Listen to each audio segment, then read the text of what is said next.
Good afternoon or good morning, whichever one is that you find yourself looking at this PowerPoint or presentation today. My name is Lacey Deal, and I am going to be your instructor for this course. It is Kinesiology 220, First Aid, CPR, and AED.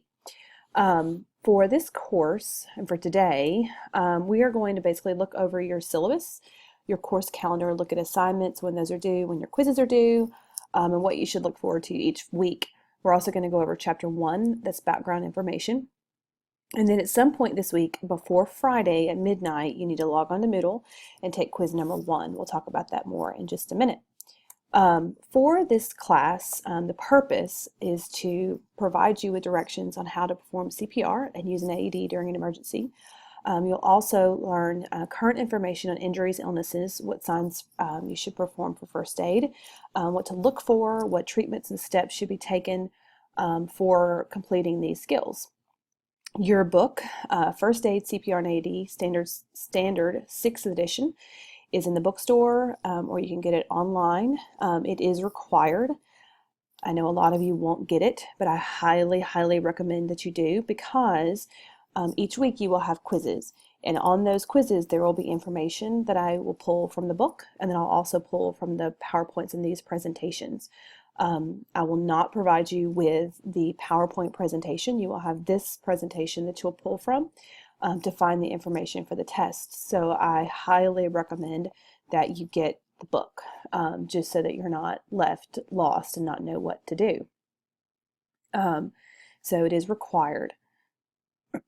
Excuse me, I have a cold, so if I have to cough or make a little sound throughout, I'm sorry. This week's just not the greatest week to be getting started. So for this class, you will have these various assignments. Every week you will have a quiz. Each quiz has 20 questions. They're 1 point each. They'll total over 200 points towards your final grade. They typically will open on Wednesdays, and they will typically close on Fridays.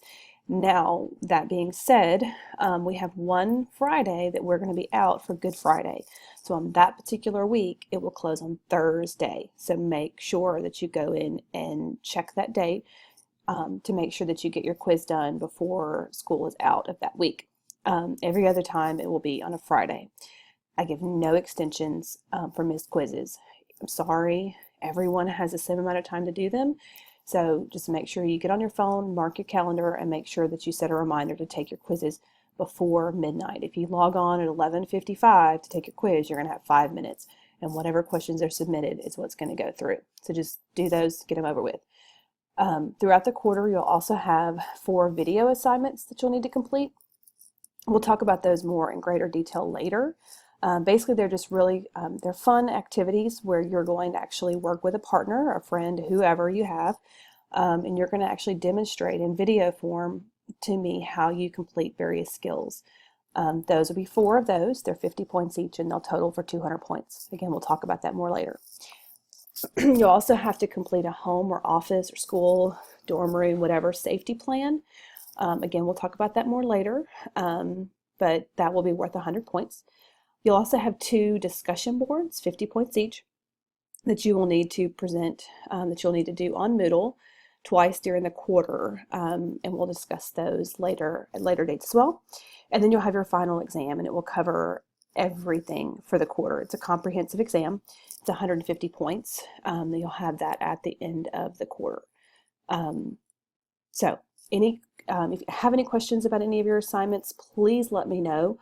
Email me at ldeall@lawtech.edu, or you can come by and see me at my office hours. Those are posted on Moodle as well. Should you, for this particular course, you are not certified in CPR first aid when you finish this course. Now, should you decide that you want to become CPR first aid certified, and you must attend 2 additional class sessions. These are in-person sessions. I don't come to you, you come to me, and those dates are May 16th and May 18th. You have to come both days, not one day. Both days. One day we'll be doing first aid skills, and one day we'll be doing CPR skills. Those dates are set, they are firm. You'll come to my 11 o'clock. It's from 11 to 12:15 on those days. that you can come and complete those skills to become certified. If not, you'll just take the course and receive whichever grade you receive. Okay, so let's talk about emailing me. Let's say you need to send me an email and you need to ask me a question. Okay, so here's the first thing. Make sure you put a subject in the subject line. Tell me why you're sending me an email. Don't just leave it blank. Make sure you tell me what you're doing, why you're emailing me. Also make sure when you're sending it that you greet me. Okay, that's just normal, common courtesy. My name is Mrs. Lacey Deal. Type that in there so that you can get in touch with me. You can put Mrs. Deal, whatever you need to do to get in touch with me, but make sure you put my name there. That's just common courtesy, and that's how an email should be written. The next thing you should do is make sure you fully explain the reason why you're emailing me. Tell me why you're sending me this email. Type it normally, like it should be typed. Don't just send me one word answer telling me, yo, I need an answer or whatever. I have received all kinds of emails from you guys, and I want to make sure that what you send me is appropriate. Okay, you are old enough to be able to write good quality emails. Okay, don't include slang, don't include text talk. Use English grammar, correct grammar. Okay, the next thing you want to do is make sure that you put your name on your email. Don't just send me an email and put your email address on there. I want your full name. I don't know who all of you guys is, and unfortunately with an online class, a lot of you I won't see face to face ever at all. And so I want to see your name. What is your name? Okay, write that on there so that I know who to respond to. Okay, emails that don't include any of these things will not be responded to. So if you send me an email and there's no subject, you don't greet me, you give me one sentence as to what you want, and you don't include your name on it, and it's only signed with your email address, will not get responded to. So just be prepared for that. Make sure your emails are written to me correctly. Okay?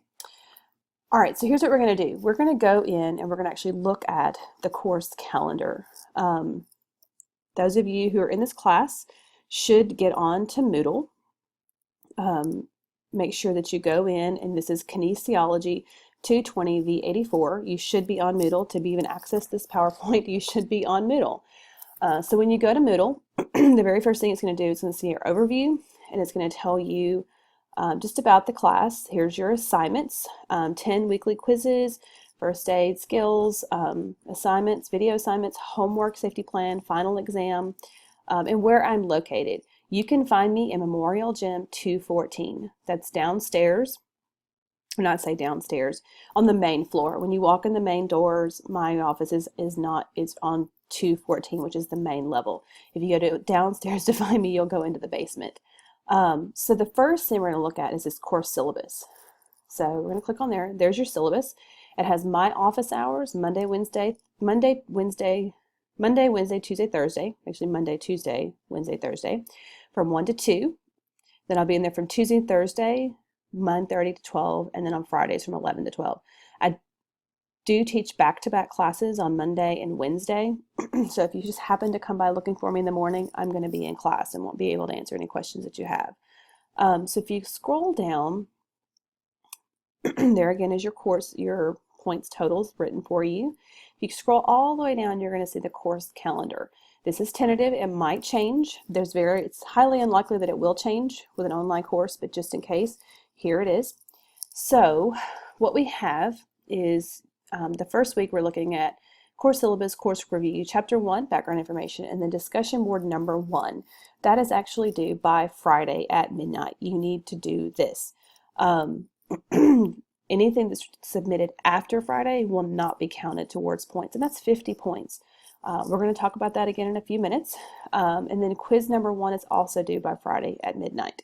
And then as you go down, you see every week you have a quiz of some kind that's due. You're actually totaling 10 quizzes throughout the course, and they're pretty much all due on Friday, except this one week right in here where we have Easter break. Okay, and that one's due on Thursday. You have 4 video assignments. There's that one. Again, we'll talk about that more in detail. And then you also have, there's another video assignment, and here's another video assignment. One that you need to mark down is your home/office safety plan. We're going to talk more about that in detail a couple of weeks before it's due, but mark that down, that assignment is due on the 29th of April so that you don't forget that that's there. Okay.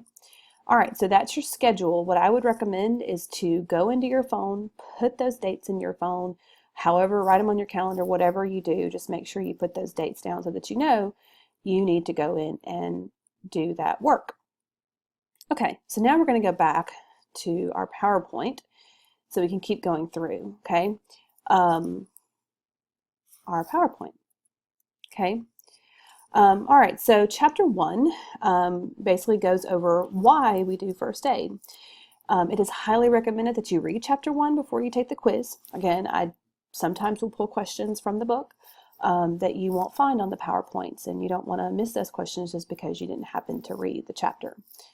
All right, so background information on first aid. So why is first aid important?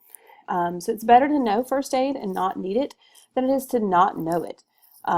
First aiders do not diagnose. You're not a doctor, you're not a nurse.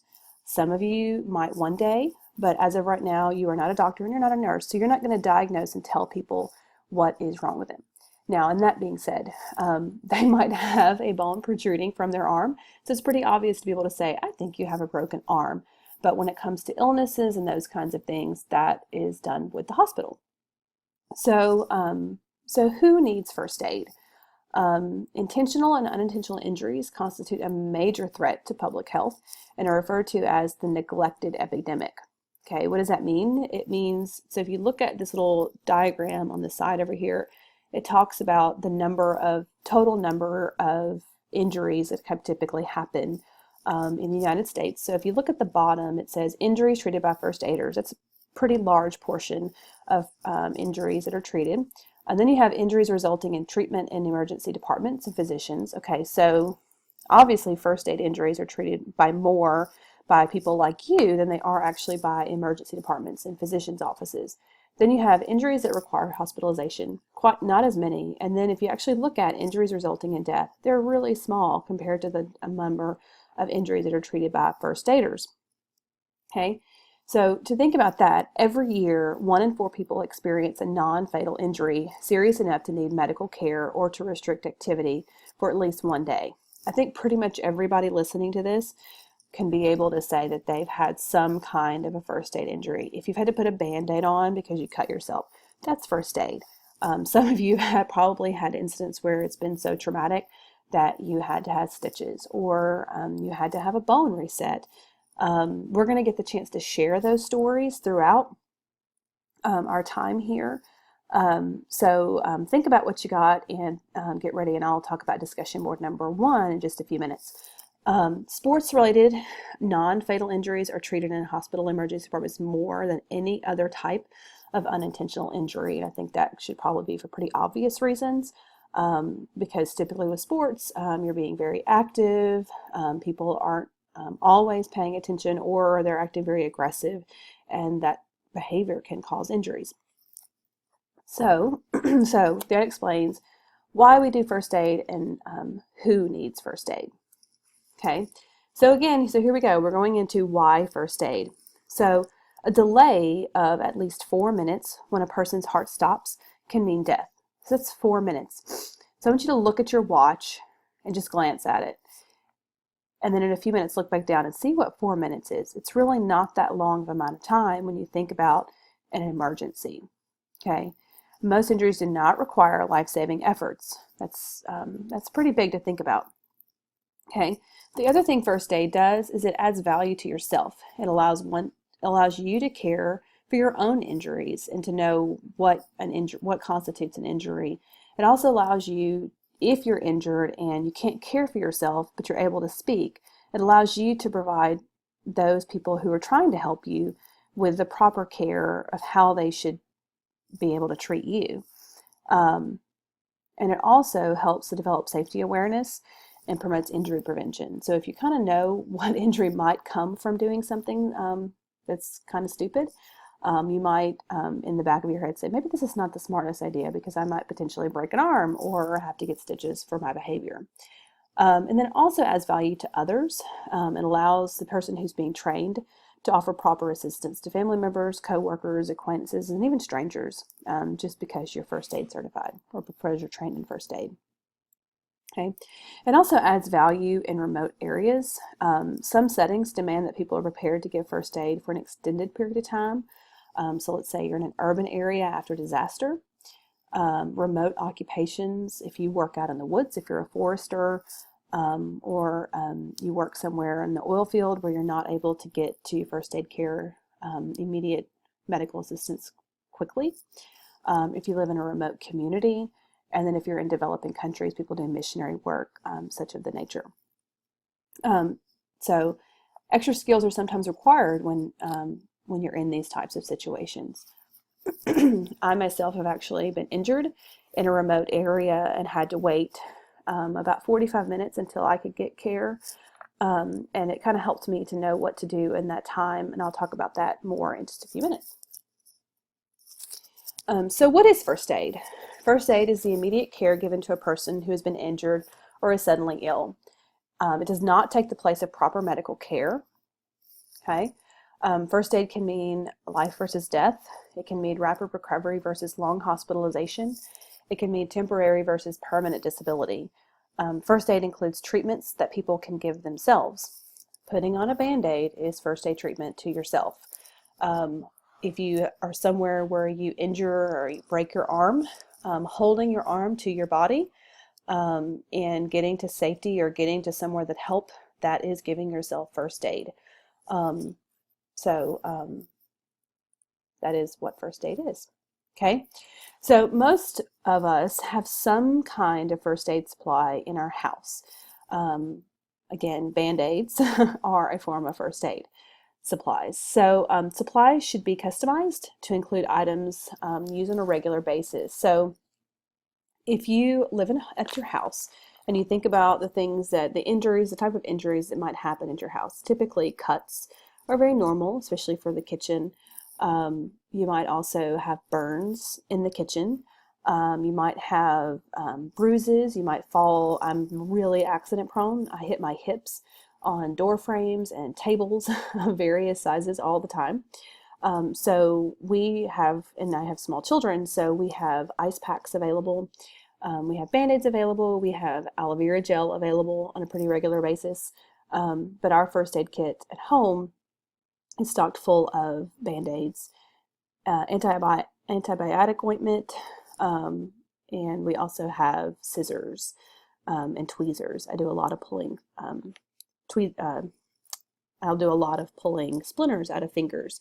So, so looking at a home first aid kit, these are some examples right here, if you look, of different types of first aid kits. So adhesive strip bandages, Band-Aids, triangular bandages, sterile gauze of various types, waterproof tape, antibiotic ointment, mouth-to-mouth barrier, that's for if you're providing CPR or rescue breathing, disposable instant cold packs, excuse me, if you don't have access to an ice machine or ice, scissors, tweezers, emergency blanket, we'll talk about that in another chapter, hand sanitizer, and biohazard bags. These might be things that you might have in your first aid kit at home. You also have personal medications. If someone you know has a heart problem, it might be a smart idea to put something that's recommended by their doctor in that bag in case you need to get to it. Also an EpiPen if you have someone who is allergic to poison ivy or to bee stings or whatever, you might have that medication kit in the first aid kit in your car, in your house, at work, wherever you might be.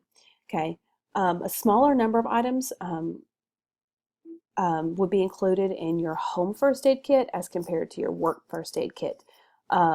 So thinking about that, you got to have more people at work. So therefore, you're probably going to need more supplies than you would at home. You're going to go through them much quicker. So that's one reason why your home first aid kit would have smaller amount of supplies than your work one. They would also have different supplies. Your work first aid kit might contain more things in it than at your house. You might work somewhere where there's hazardous chemicals, so you might want to have eye wash available or something of that nature. Okay, moving on.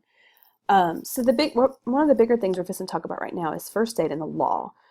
First aiders can be sued, but the risk can be minimized by doing these things. You must obtain consent from a victim. We're going to talk about that more in a minute. You must follow the guidelines that are listed out in your book. Do not exceed your training level. Explain any first aid you're about to give, and then once starting to care for the victim, stay with that person. Don't leave them. We're going to talk more about that in a minute as well. So those are things that you can do to reduce the risk of being sued. Okay, so let's talk about that consent. Okay, so consent is permission that the victim must give before first aid can be given. It is unlawful to begin first aid without the victim's consent. Touching another person without his or her consent is known as battery. Okay, so when you are approaching a victim and you're going to give them care, the smartest thing to do is to say, "Hello, my name is Lacey, and I see that you need some help. I know first aid. Do you mind if I help?" There's a simple way to get consent. Okay. Something else is called expressed consent. It must be obtained from every alert, mentally competent person of legal age. A head nod or verbal indication is okay. Okay, so if you ask for help, if you ask if you can help them and they shake their head or they say yes, that's expressed consent. They're telling you, "I want you to help." Implied consent is when an unresponsive victim would consent to life-saving interventions were they able.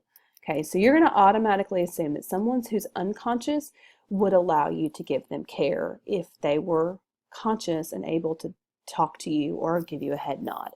Okay, so that's consent, express consent, and implied consent. Okay, so now we get into consent when we think about children and mentally incompetent adults. Okay, so consent must be obtained from a parent or a legal guardian of a child or mentally incompetent victim.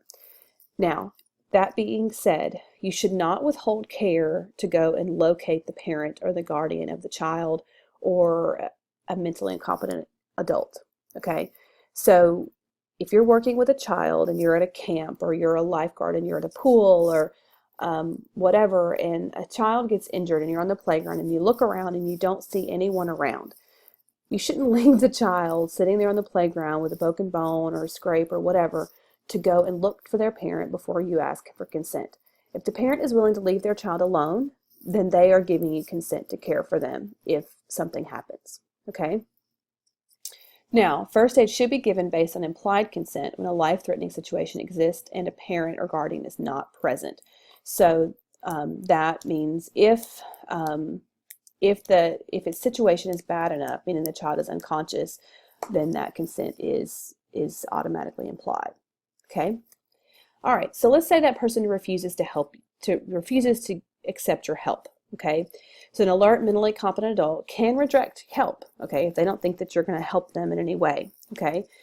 If that happens, you need to explain his or her condition to the victim, what you intend to do, and why it is necessary that you give them this care. Okay. Try again to persuade the victim to accept care. Make sure you have witnesses of the victim's refusal. Should the incident call for it, consider calling 911 or the local authorities. So let's say you come up on a car accident.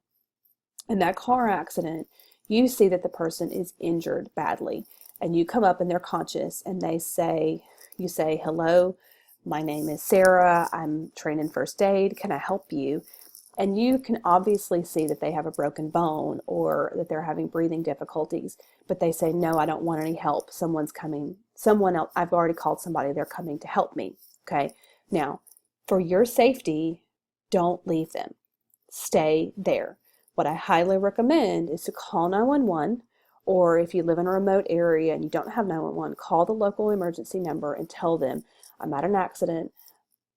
I'm trained in first aid. I asked them if they needed help. They told me no. They have obvious signs of difficulty breathing, and they have obvious signs of a broken bone," or whatever. And just tell them, "I'm not going to leave until someone gets here to provide care." When that person gets there, approach them, tell them you offered care, and if they're there to care for, or if they're the emergency medical team and they're there to care for them, then you're free to go. But just make sure that someone knows that you offered care and that you didn't just leave them. Okay? All right, so refusing help. People can do that. All right, so some other legal terms that you need to know. Abandonment is when you have responded to an emergency, you must not leave a victim who needs continuing first aid until other competent and trained personnel take responsibility for the victim. Okay, so if you're giving care for someone and all of a sudden you look down and see you have a meeting and you have to leave, you can't just say, sorry, I gotta go, so I'm gonna just, get out of here. Can't do that. That's called abandonment, and you can be sued for that. Okay. The other thing is called negligence. Negligence is the failure to follow the accepted standards of care, resulting in further injury to the victim. So if you do something that is completely ridiculous and it causes that person more harm, then you can be considered negligent.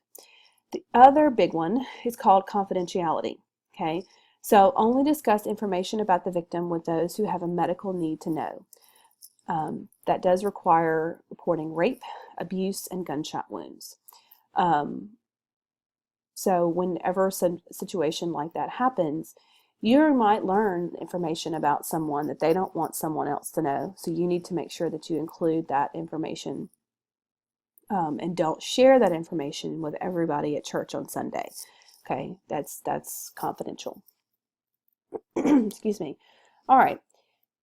The other thing that we're going to look at is called duty to act.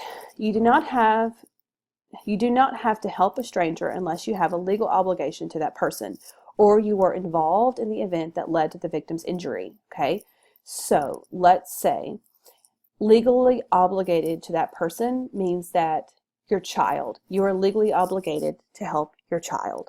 Okay, what does it mean when you're involved in the event that leads to the victim's injury? A car accident.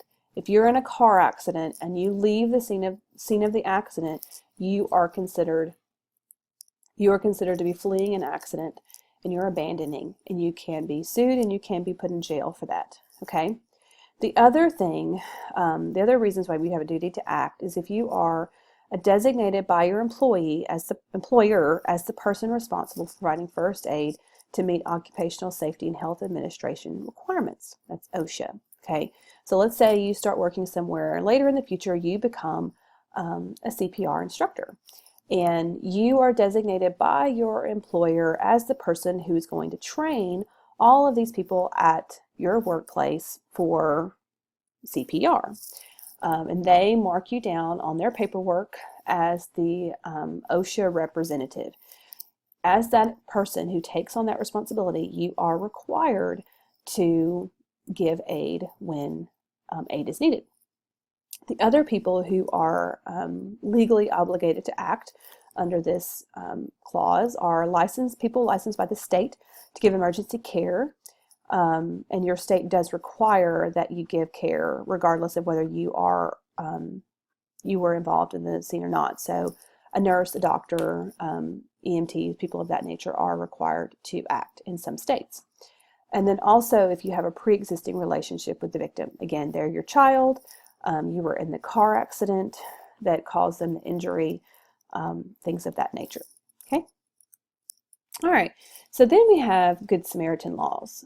Good Samaritan laws are designed to encourage people to assist others in distress by granting them immunity against lawsuits. Okay, so Good Samaritan laws protect the rescuer by acting during an emergency, acting in good faith with good intentions, acting without compensation, meaning you're not paid for your care, and not guilty of malicious misconduct or gross negligence towards the victim. If you fall into that category, then you are going to be okay legally under the Good Samaritan law.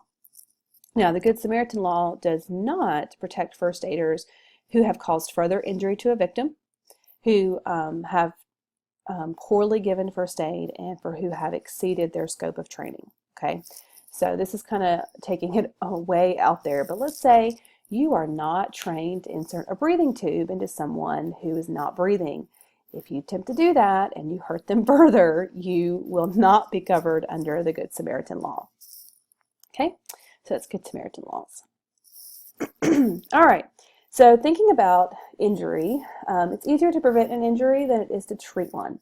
I spent many a day sitting in a lifeguard stand preventing injuries. I think if I had a quarter for every time I told a child to walk on a pool deck, I would be a very wealthy person and probably would not be teaching college first aid. So prevention of injury is way easier than treating it.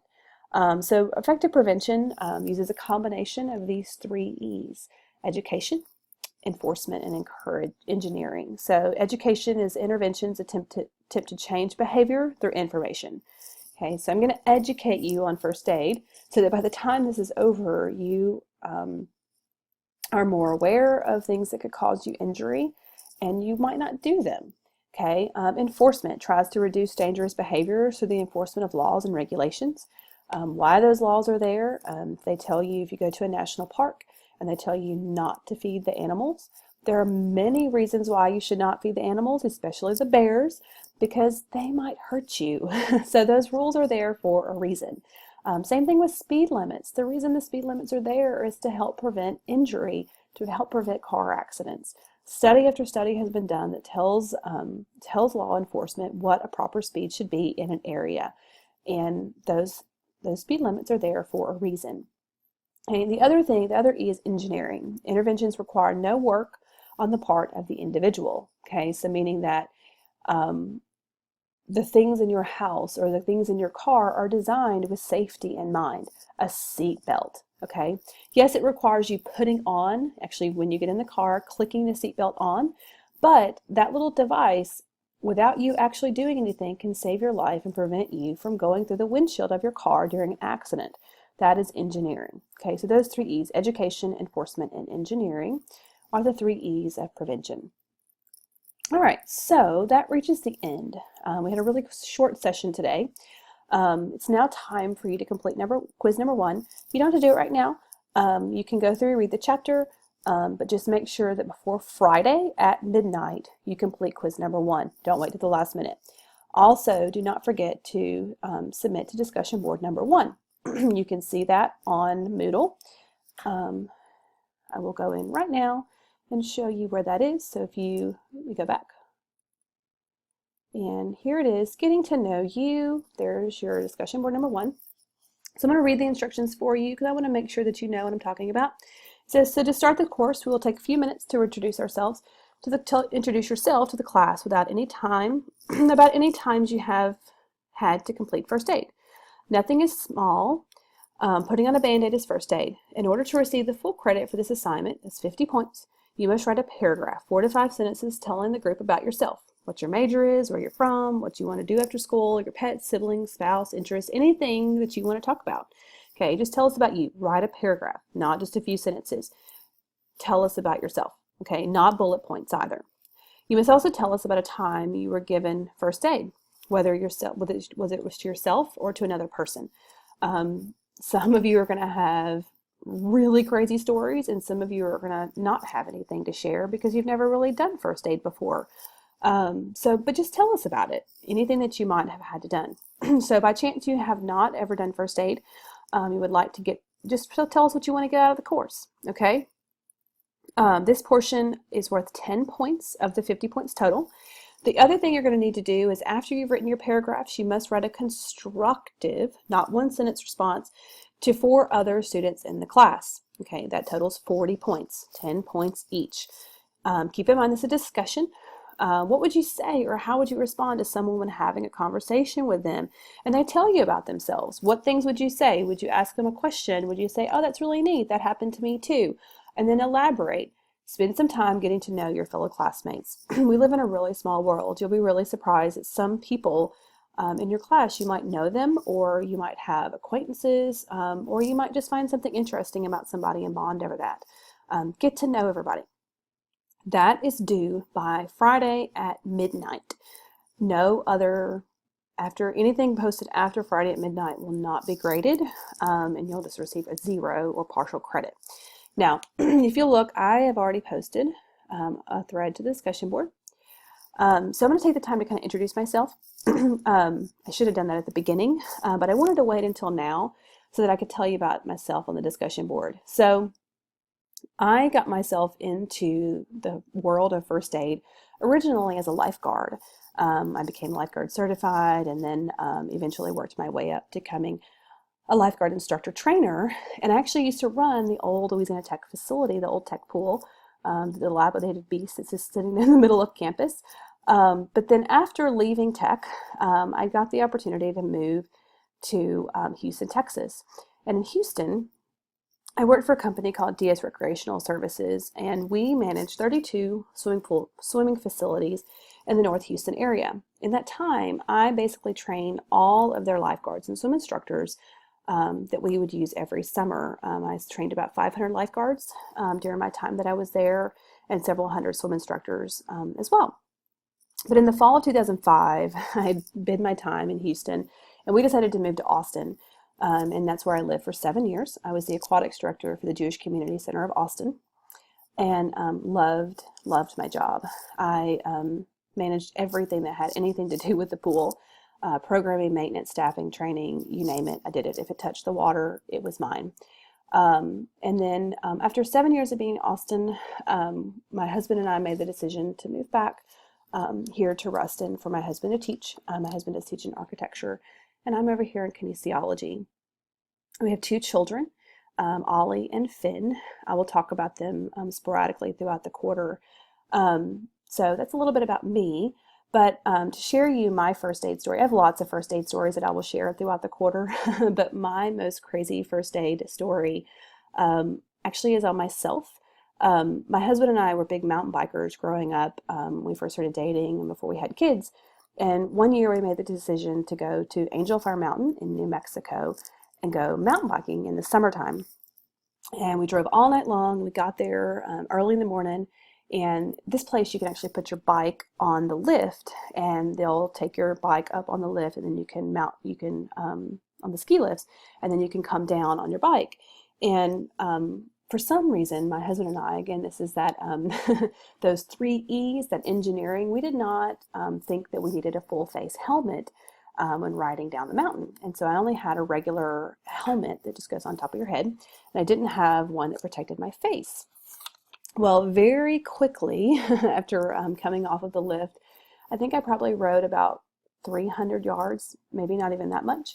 And I hit I don't even remember what I hit, but I hit something in the dirt that I didn't see, and that caused me to go over the front of my handlebars. And when I came over the front of the handlebars, my bike came up, hit me in the back of the head, and my face came down on the ground, and I guess I caught a rock, and I actually ripped my face open.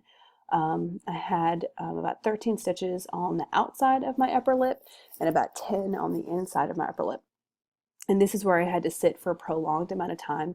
My husband tells me that I actually got up and walked for about 45 minutes. I don't remember that. To me, it was about 5 minutes or 2 minutes, maybe even 30 seconds. I don't really remember. But so we were out there on this mountain with no one there to help us. And so I had to sit by myself on the mountain with no first aid supplies and wait on my husband to, on his bike, rush down the mountain to get help, where later a truck had to come up and get me. And they put me in the truck and they took me to the bottom, and they actually stitched me up on the mountain, which is pretty cool. So I have pictures. Maybe one day I'll post them and put them in a PowerPoint slide, and you'll be able to see them on a later slide. But that is my first aid story. I'll have tons to share with you later. Again, if you have any questions, just send an email. Make sure you send it in the correct format. Make sure you post the discussion board, and make sure that you complete quiz number 1. If that is all, then we are done for the night. Enjoy your evening. Thanks so much.